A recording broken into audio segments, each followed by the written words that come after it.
Bom dia, bom dia, bom dia! Estamos aqui, né, como combinado, 10 minutos de atraso, porque a pessoa aqui no caminho esqueceu de trazer o suporte, teve que voltar. Então, aconteceu aí um pequeno atraso, um pequeno improviso. Mas a gente vai aí hoje abordar um assunto muito importante. Eu vou esperar vocês entrarem aí. Tô vendo que o pessoal tá chegando. Antes de começar aí eu vou dar um oi para todo mundo, porque agora eu aprendi a editar o vídeo quando vai pro ar. Então esse pedaço do começo aqui, as pessoas que depois vão assistir o pedaço que não é ao vivo, elas acabam não pegando essa parte para não ficar tão cansativo, eu dando oi pro pessoal, essa coisa chata. Para eles, né? Não para nós. Bom dia, Luísa, Ellen, Isa, Fabiana. Tem que chegar um pouquinho mais perto, porque senão a pessoa não enxerga. Ana Paula Amarante, Lourdes, Isa Fabiana, Reci, Deise, bom dia, bom dia. Monique, oi Monique. Quem mais? Oi José, que família bonita, obrigada. Oi Lucimar, Geise Massaneiro, Ellen Caroline. Gente, olha só.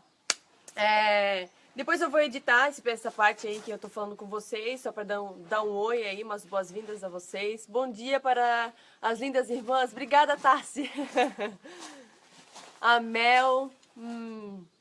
Quem mais? Quem mais? Isso, Mel. Obrigada por ter marcado a tua amiga. Gente, quem quiser compartilhar, é só arrastar pro lado aí a live e compartilhar, que vocês vão estar aí chamando os amigos, as amigas para estarem assistindo com a gente essa reportagem. Eu tô muito chique, né?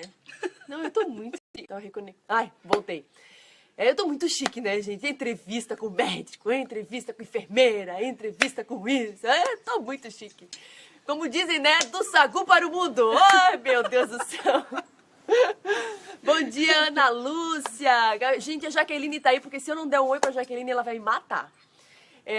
Josiane, Denise, gente, já tem bastante gente aí, nós vamos começar, então eu vou, pra depois poder editar o vídeo pra quem assistir depois, eu vou me apresentar e depois eu edito daqui pra frente, quando eu levantar o braço.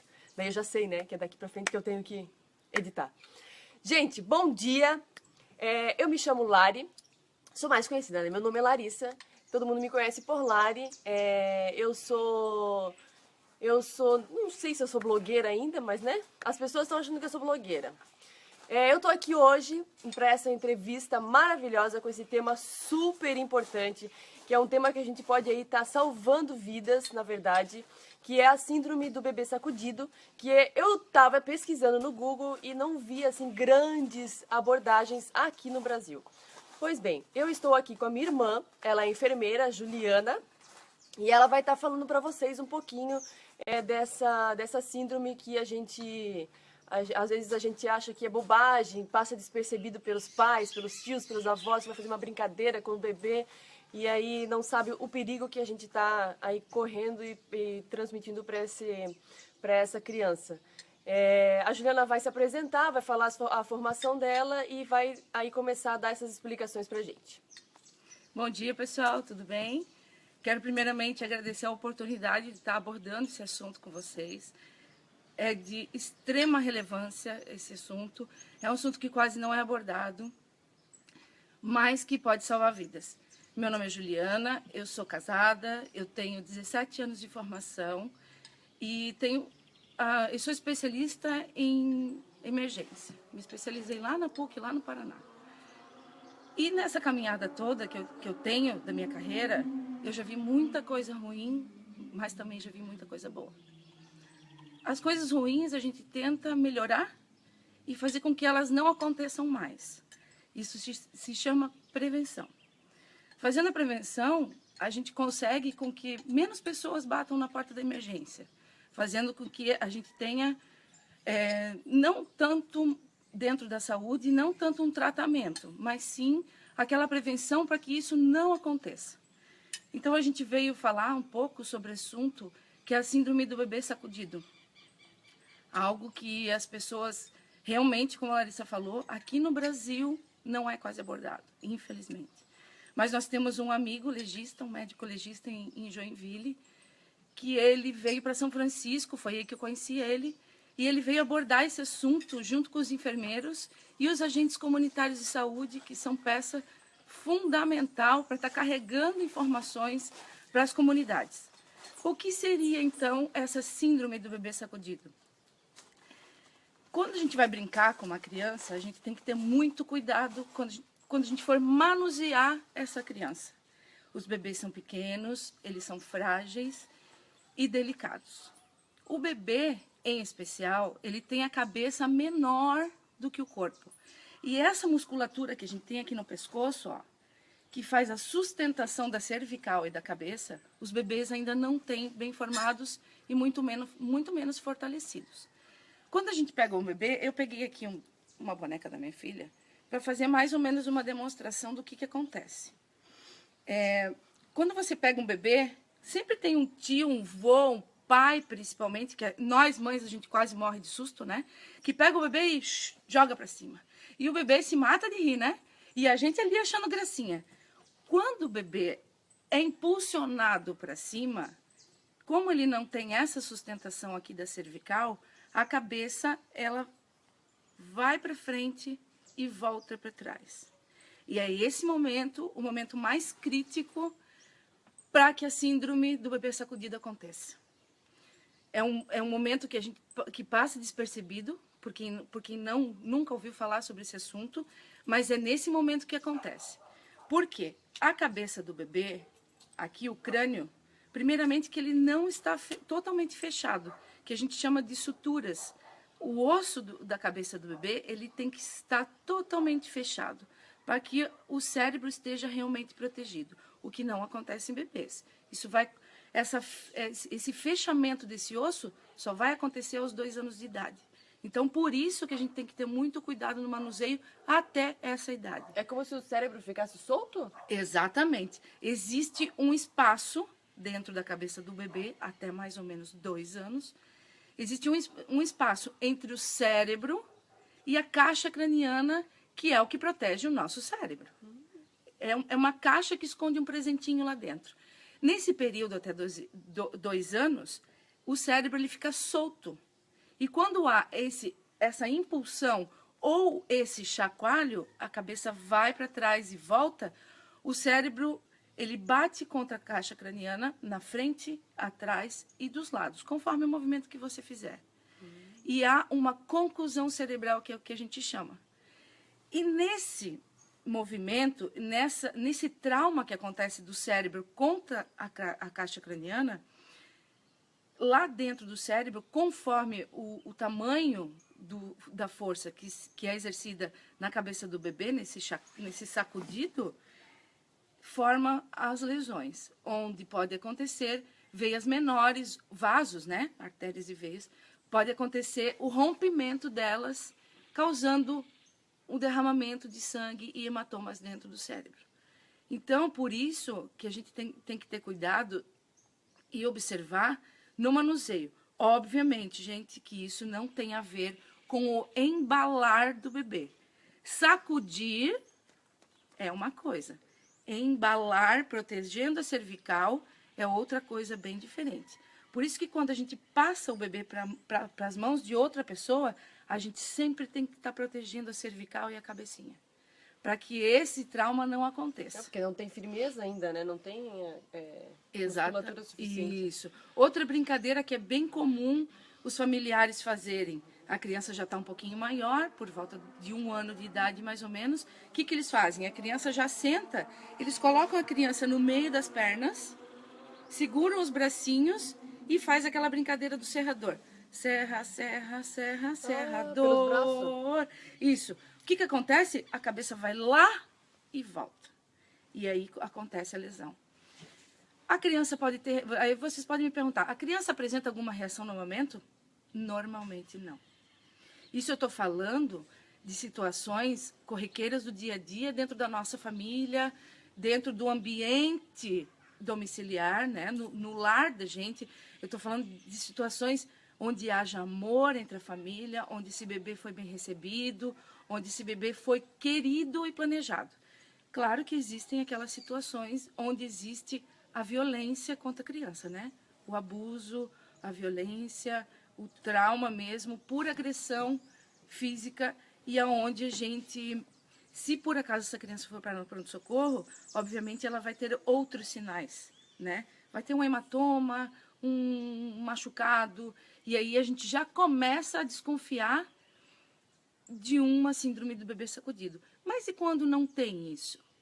Que o bebê chega lá, a gente verifica, tira toda a roupinha e não tem nenhum sinal de agressão.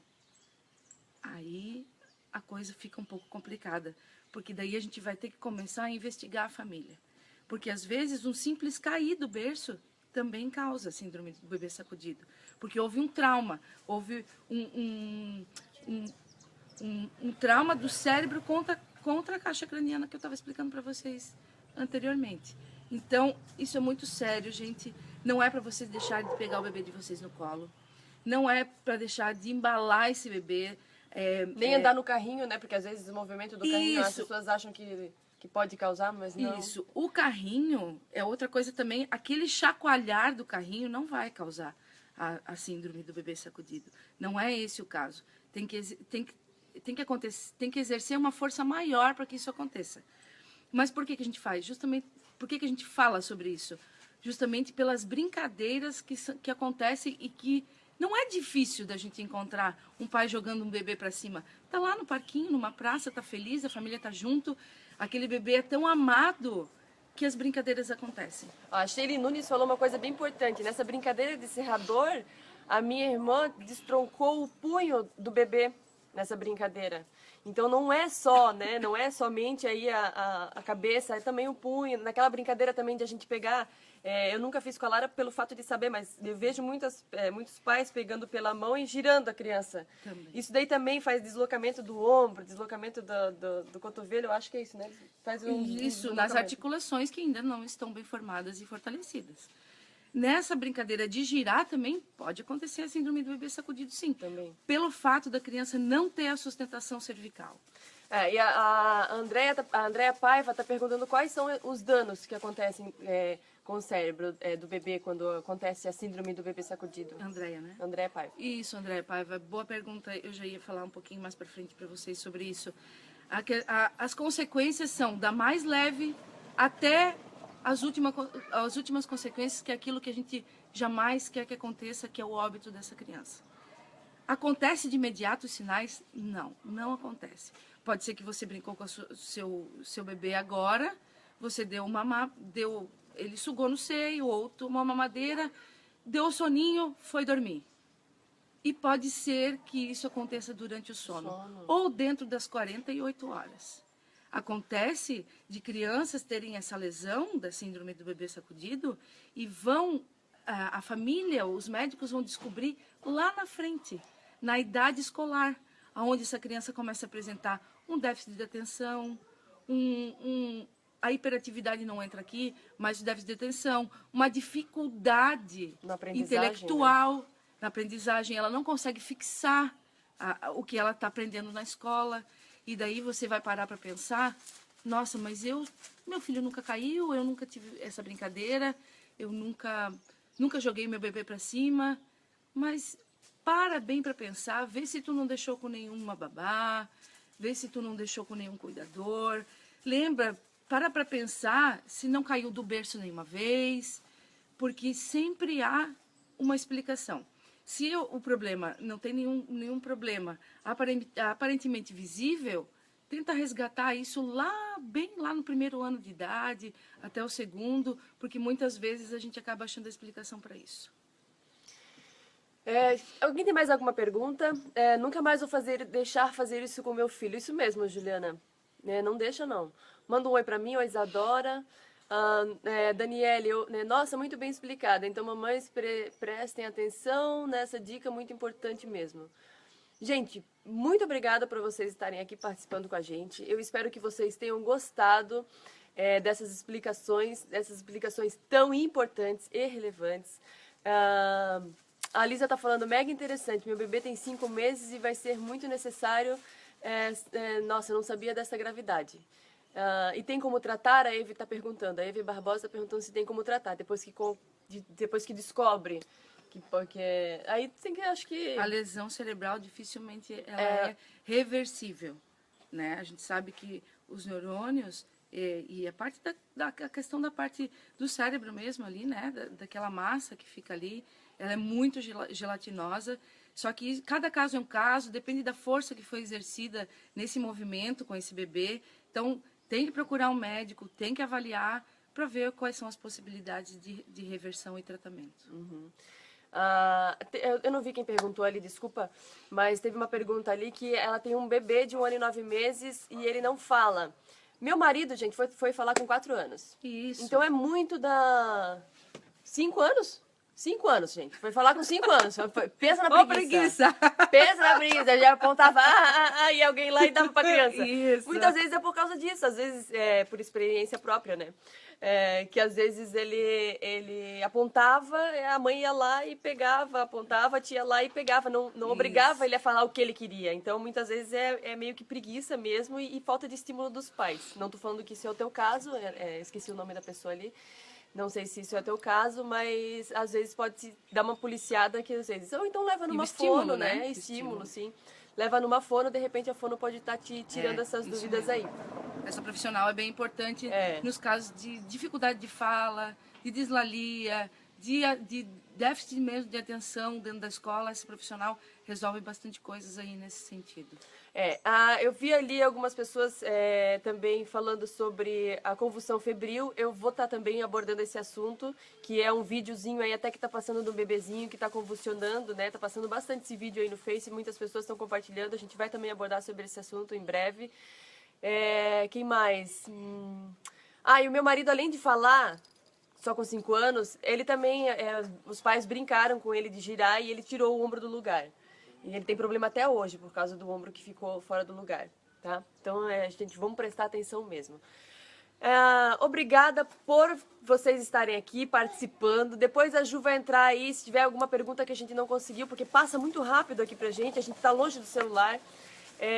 A Ju depois vai dar uma olhadinha aí nos comentários, se ela puder ajudar vocês. Só um pouquinho, Larissa. A Manu Santos falou ali, ó, passar outras dicas sobre o engasgo. O engasgo é outra situação que deixa os pais apavorados, né? Vamos falar sobre isso também. Nessa situação da síndrome do bebê sacudido, é uma delas. Normalmente, o que tu faz? Tu se assusta e sacode o bebê. Na hora né? que o bebê tá engasgado. Exatamente. Verdade. Existe uma posição, existe uma forma, existe uma manobra que é feita de uma maneira mais correta para que essa alavanca que faz dentro do cérebro da criança não aconteça no momento que você for desengasgar o seu bebê. Isso a gente pode estar falando em outra oportunidade. Vamos falar. Na hora que for, né, num outro momento.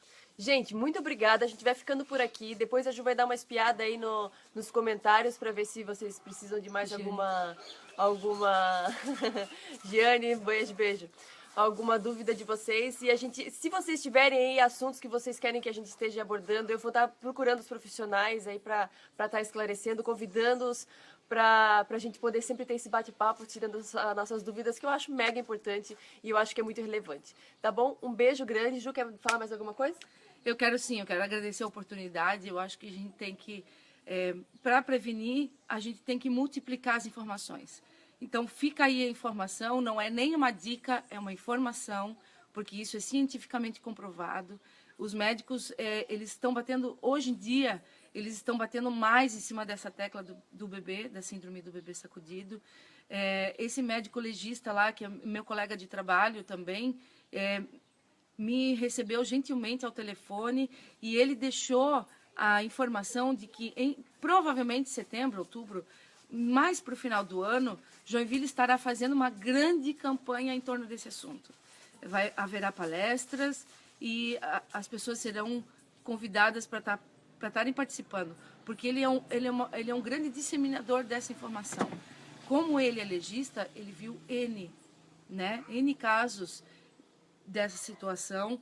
Muitas vezes os pais, muitas vezes a criança realmente foi agredida, né?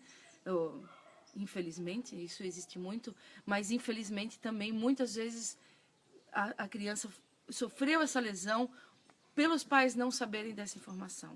Foi ingenuamente, foi numa brincadeira e foi numa situação sem intenção nenhuma de causar um trauma nesse bebê.